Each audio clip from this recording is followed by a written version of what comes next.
What happens when the city's most ruthless underworld boss corners an ordinary overweight accountant in a parking garage? A fatal mistake, a hidden ledger, and a terrifyingly cold gaze change everything.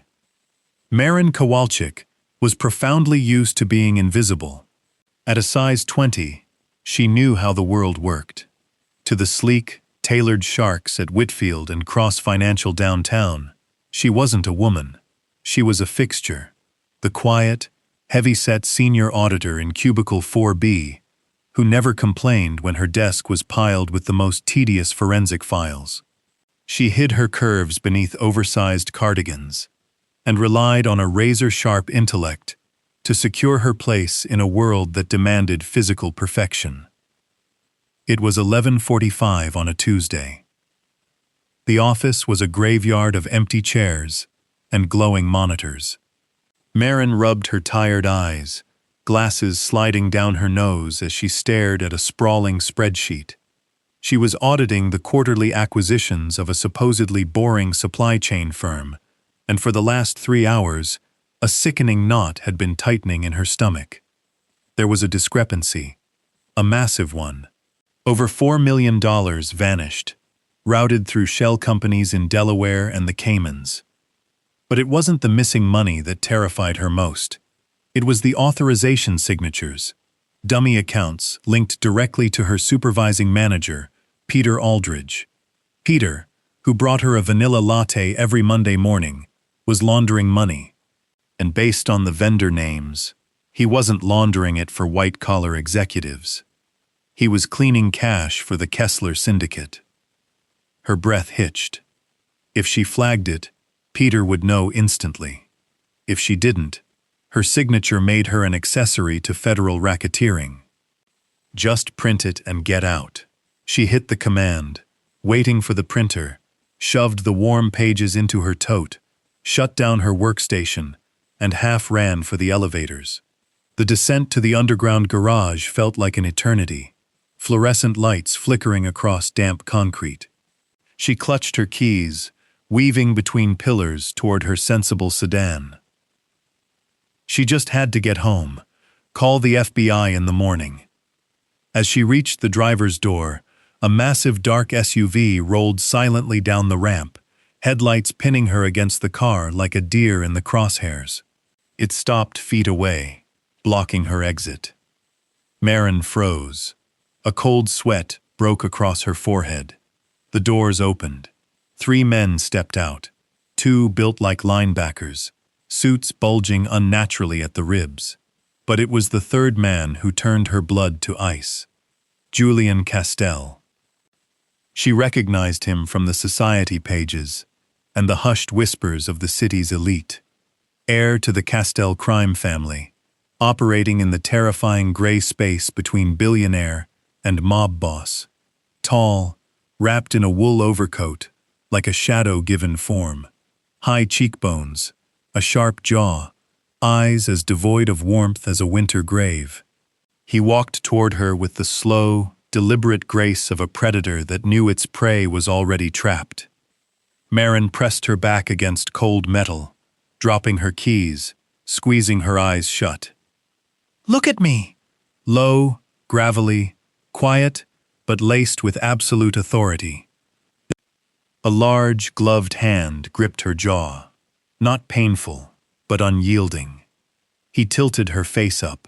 "I said, look at me." She forced her eyes open. Up close, his were pale gray, like cracked ice over dark water.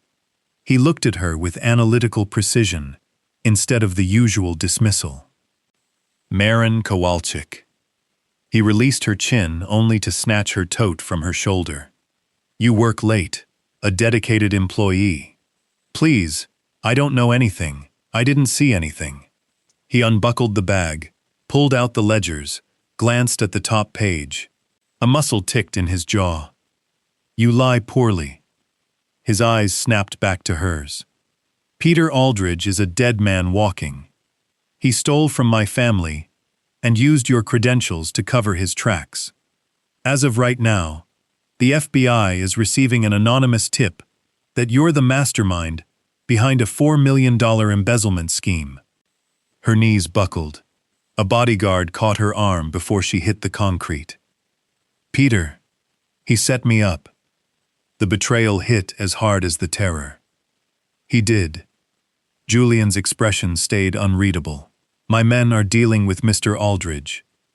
But that leaves me a problem. The money's gone, the feds are circling, and my books are a mess.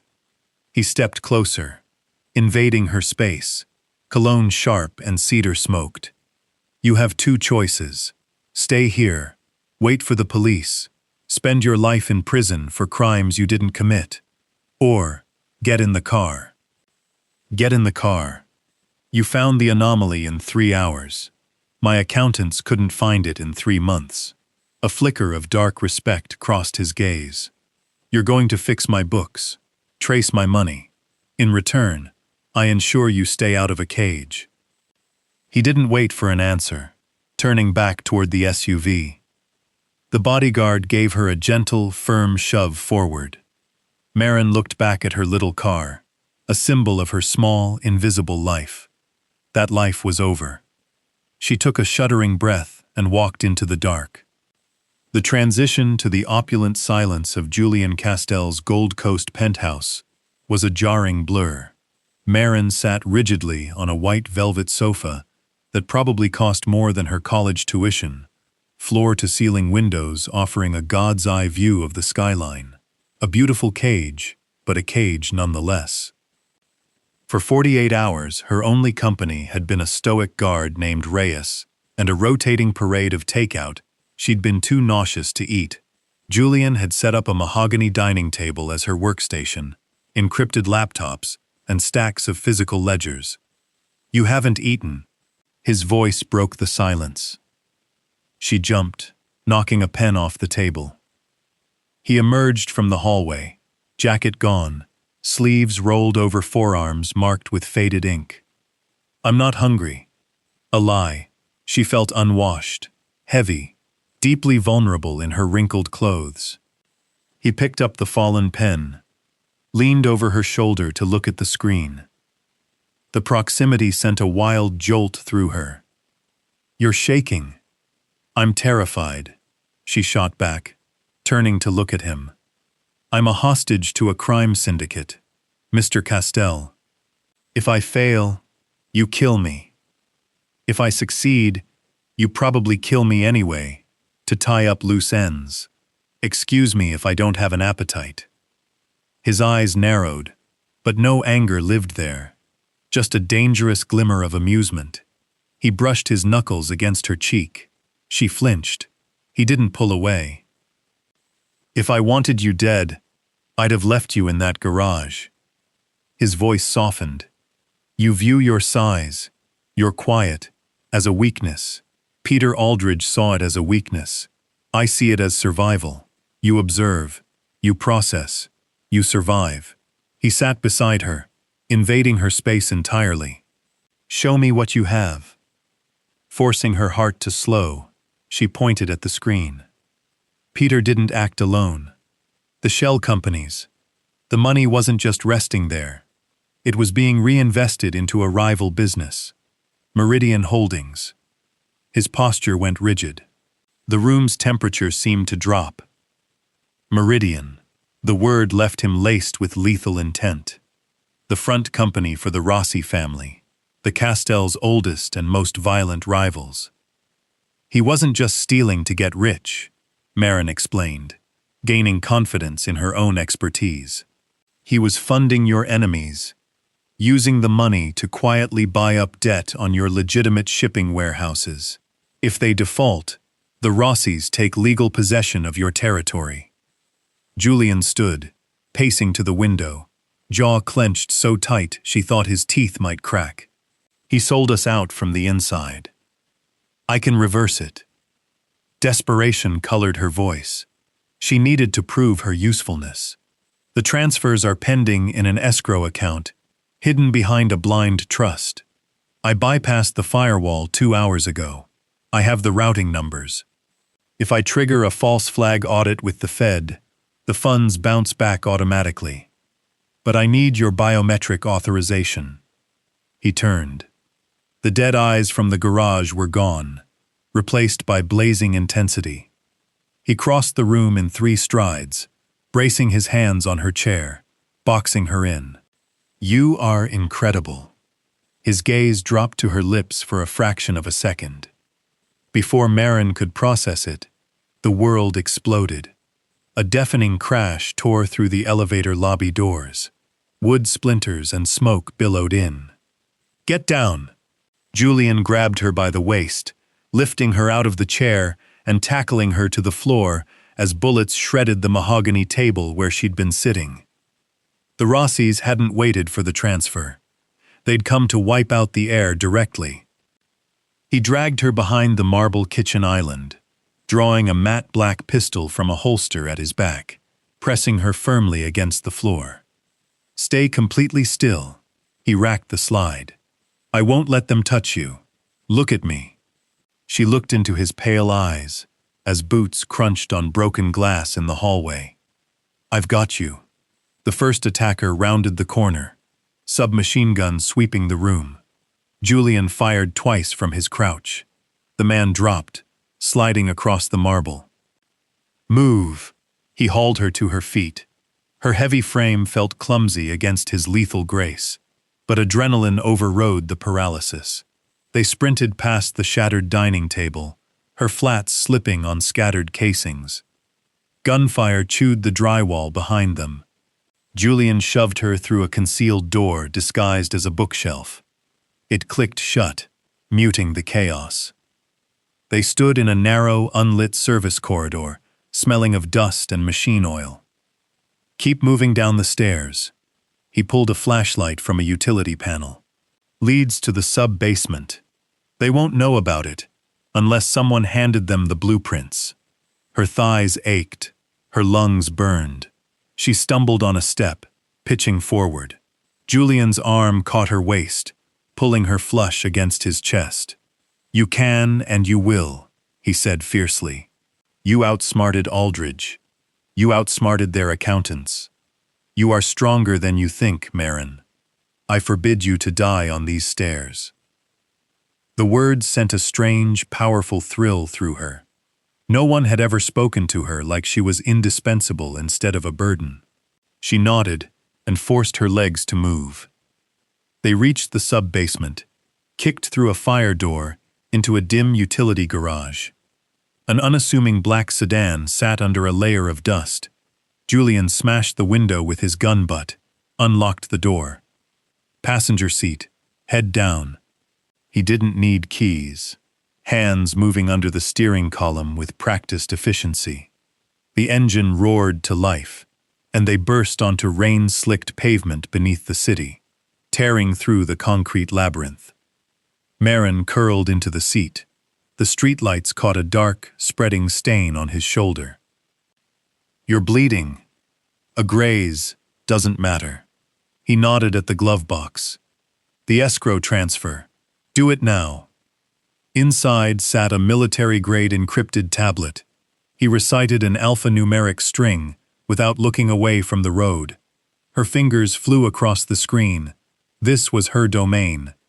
Amid the gunfire and blood, the numbers made sense. She bypassed the secondary firewall, accessing the hidden nodes. The money sat 30 minutes from clearing into Vittorio Rossi's offshore accounts. I have it. Initiating the false flag. A prompt blinked red. Biometric override required. He shoved his bleeding right hand toward her, left hand steady on the wheel. She pressed his thumb against the scanner. The screen flashed green. Transfer reversed. Funds rerouted. It's done. Her voice steadied. Meridian Holdings is over-leveraged. When the morning bell rings, they default on their warehouse loans. They're bankrupt. Julian let out a low, dark laugh. Vittorio Rossi sent a hit squad to take my life, and in return, a beautiful accountant destroyed his entire empire from the passenger seat of a stolen car. A dangerous smile. Checkmate.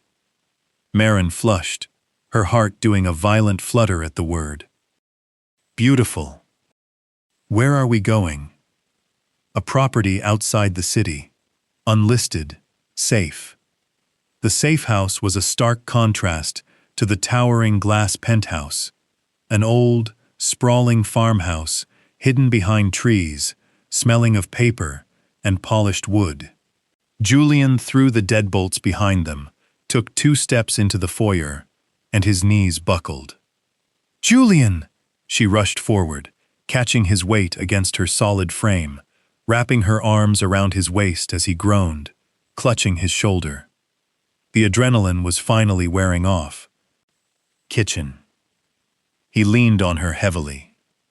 She half dragged him down the hallway, eased him into a chair. "I need to look at it. You need a doctor." "No doctors. Medical kit under the sink." She found the red box, returned, hands shaking. "I have to take your shirt off." A short, breathless chuckle. "Buy me a drink first." Despite the terror of the night, a small smile ghosted across her lips. She unbuttoned his ruined shirt, revealing sculpted muscle, marred by faded scars, the silent history of a violently lived life.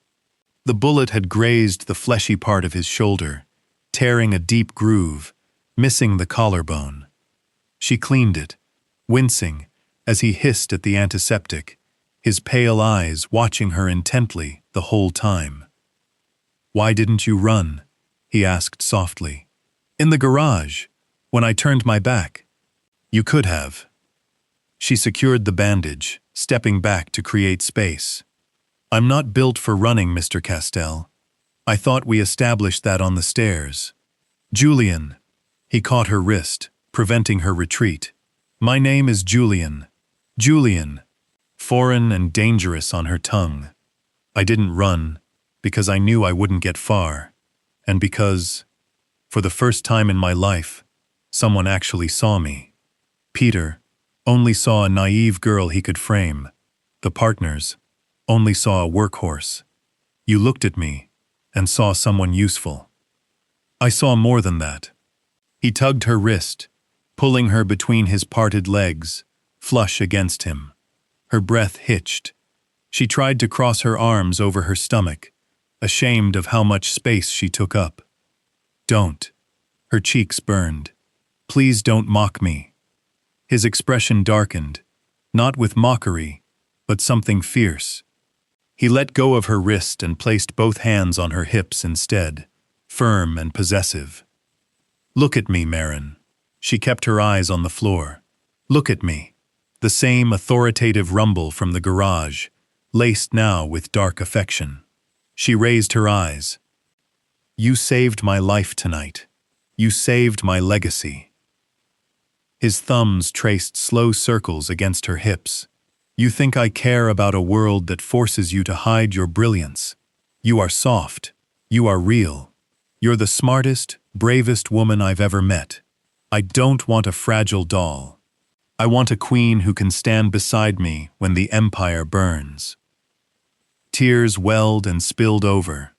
29 years apologizing for her body, for taking up space, and here, covered in blood and dust, the most dangerous man in the city was holding her like she was the most precious thing in the world.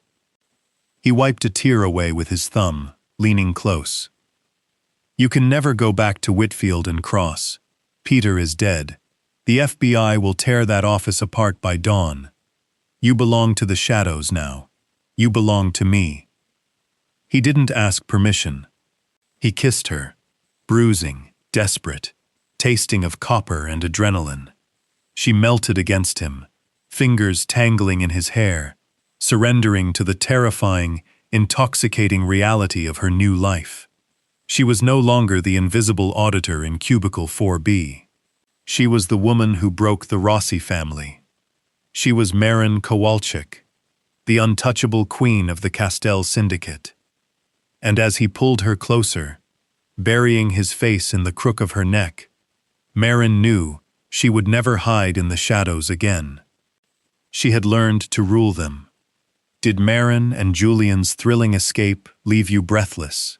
If you loved this intense mafia romance, hit that like button, share it with someone who loves dark, pulse-pounding drama, and subscribe to the channel.